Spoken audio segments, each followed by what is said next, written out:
क्या आप कल्पना कर सकते हैं कि एक ऐसा राजा जिसे दुनिया का सबसे बड़ा खलनायक माना जाता है, वास्तव में इतना बड़ा वैज्ञानिक था कि उसने ग्रहों को कैद कर लिया और समय को अपने वश में कर लिया। क्या कभी सोचा है कि रामायण का रावण, जो सीता हरण के लिए कुख्यात है, वो व्यक्ति था जिसने शिव को प्रसन्न करने के लिए कैलाश पर्वत उठा लिया और असफल होने पर भी ऐसा स्तोत्र रचा कि आज तक देवता उसकी भक्ति से कांपते हैं। लेकिन सबसे चौंकाने वाली बात, क्या आप जानते हैं कि मरने से ठीक पहले रावण ने अपने दुश्मन लक्ष्मण को ऐसा राज सिखाया जो आज के प्रधानमंत्रियों को भी हिला दे।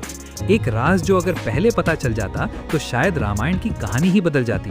और अगर मैं कहूं कि रावण का ज्ञान इतना घातक था कि देवताओं ने विष्णु से अवतार लेने की गुहार लगाई, क्योंकि वो न सिर्फ राक्षस था बल्कि एक ऐसा जीनियस जिसने ज्योतिष, तंत्र और आयुर्वेद को हथियार बना लिया। क्या ये संभव है कि एक राक्षस ब्राह्मण कुल से हो, 4 वेदों का महापंडित हो और फिर भी इतना क्रूर कि स्वर्ग पर कब्जा कर ले? अगर इन सवालों ने आपके दिल की धड़कन तेज कर दी है तो रुकिए मत, क्योंकि आज हम रामायण से आगे बढ़कर रावण की उस अंधेरी दुनिया में कदम रखने वाले हैं जहां हर रहस्य एक नई साजिश खोलता है और हर फैक्ट आपको सोचने पर मजबूर कर देगा कि क्या रावण वाकई खलनायक था या एक गलत समझा गया महान विद्वान। लेकिन सावधान, ये कहानी इतनी सस्पेंसफुल है कि एक बार शुरू हुई तो आप पूरी देखे बिना रह नहीं पाएंगे।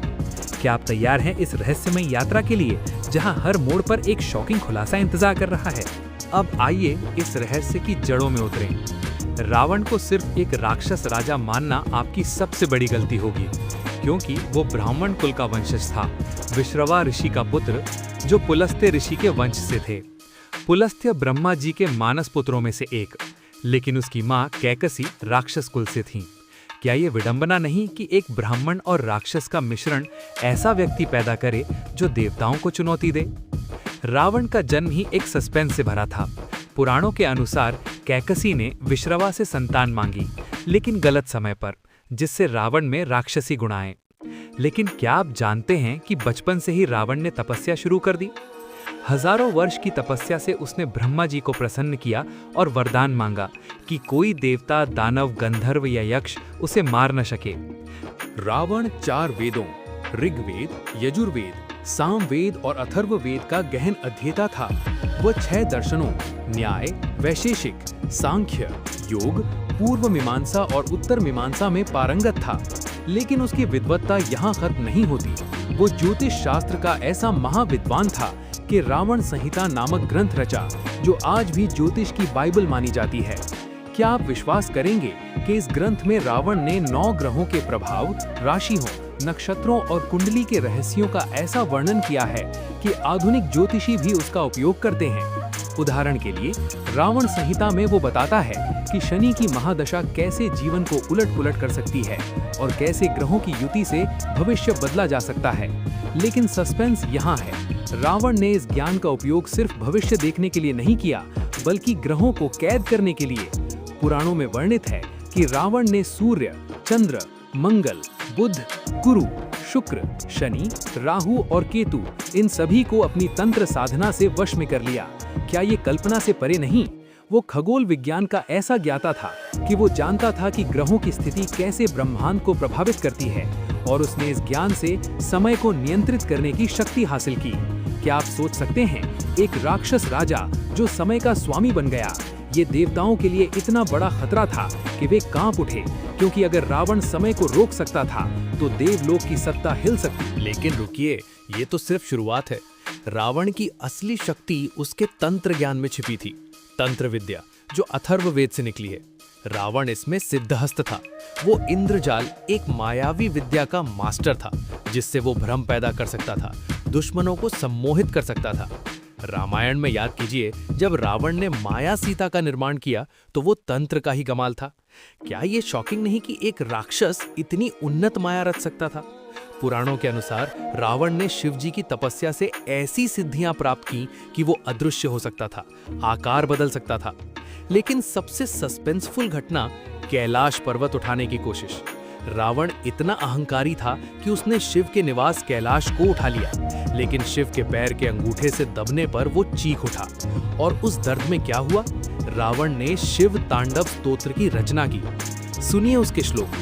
जटाटवी गलज्जल प्रवाह पावित स्थले गलेवलंब्य लंबिताम भुजंग तुंग मालिकाम डमड निनादवड्डमर्वयम चकार चंड तांडवम तनोतुनः शिवः शिवम।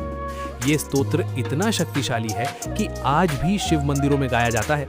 क्या आप विश्वास करेंगे कि एक राक्षस की रचना देव भक्ति का प्रतीक बन गई। शिव जी प्रसन्न हुए और उसे चंद्रहास तलवार दी जो चंद्रमा की किरणों से बनी थी। ये भक्ति और तंत्र का मिश्रण रावण को अजेय बना रहा था और देवताओं को डराता था, क्योंकि अगर रावण शिव का भक्त था तो कौन उसे रोक सकता था। अब इस सस्पेंस को और गहरा करते हुए चलिए रावण के आयुर्वेद ज्ञान की ओर। क्या आप जानते हैं कि रावण ने अर्क प्रकाशम नामक ग्रंथ लिखा जो सूर्य की किरणों से दवाएं बनाने की विधि बताता है। इसमें औषधियों के गुण, रोगों का निदान और जीवन वृद्धि के रहस्य हैं। एक और ग्रंथ कुमार तंत्र में आयुर्वेद और ज्योतिष का संयोजन है, जहां ग्रहों के अनुसार दवाएं दी जाती हैं। रामायण में याद कीजिए, जब लक्ष्मण घायल हुए तो रावण के वैद्य सुषेण में संजीवनी बूटी की सलाह दी। लंका का चिकित्सा तंत्र इतना उन्नत था कि युद्ध में घायल सैनिक मिनटों में ठीक हो जाते थे। लेकिन शॉकिंग फैक्ट, रावण खुद अमरत्व के करीब था, क्योंकि उसकी नाभि में अमृत था, शिव वरदान से। क्या ये कल्पना से परे नहीं कि एक राक्षस स्वास्थ्य विज्ञान में इतना आगे था? वो जानता था कि शरीर के चक्र मूलाधार से सहस्त्रार तक कैसे सक्रिय किए जाते हैं, जो योग और तंत्र से जुड़ा है। रावण योगी था, लेकिन उसके ज्ञान का दुरुपयोग उसे क्रूर बनाता था। रावण की विद्वता सिर्फ विज्ञान तक नहीं, संगीत में भी थी। वो वीणा का ऐसा वादक था कि देवता मंत्रमुग्ध हो जाते। सामवेद से सीखा ये ज्ञान उसे गायन और वाद्य का विशेषज्ञ बनाता था। पुराणों में कहा गया है कि रावण की वीणा की धुन से पत्थर पिघल जाते थे। क्या ये सस्पेंसफुल नहीं कि एक युद्ध प्रिय राजा इतना कलाकार था? और राजनीति, रामायण का सबसे शॉकिंग मोमेंट, मरते समय रावण ने लक्ष्मण को राजनीति सिखाई। वो बोला, शत्रु को कभी कम मत आंको, मंत्री वफादार चुनो, प्रजा की रक्षा पहले करो और कभी देर मत करो अच्छे काम में। ये रावण नीति आज भी राजनीति शास्त्र में पढ़ाई जाती है। क्या आप सोच सकते हैं कि एक मरणासन्न दुश्मन अपने विजेता को ज्ञान दे रहा है? राम जी ने इसका सम्मान किया, क्योंकि रावण की विद्वता निर्विवाद थी। अब रावण की उत्पत्ति की पूरी कहानी से कनेक्ट करते हुए, उसका परिवार, भाई विभीषण जो भक्ति में डूबा था, कुंभकर्ण जो शक्ति का प्रतीक था, शूर्पणखा जो साजिश रचती थी।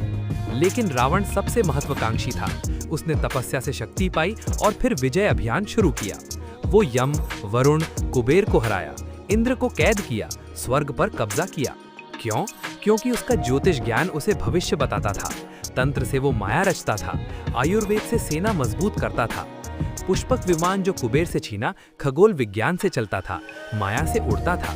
क्या ये आश्चर्यजनक नहीं कि रावण के पास ऐसा विमान था जो आज के एयरक्राफ्ट से आगे था?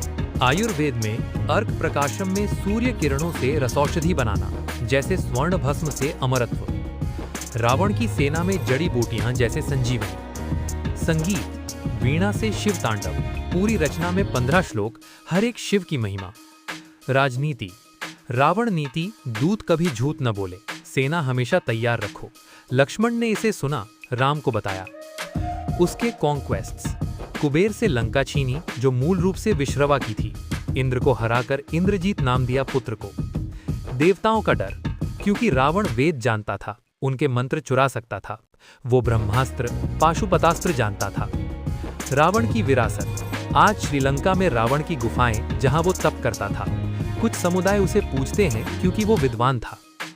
ये सब जुड़कर रावण को एक रहस्यमयी व्यक्तित्व बनाता है। क्या वो खलनायक था या गलत समझा गया?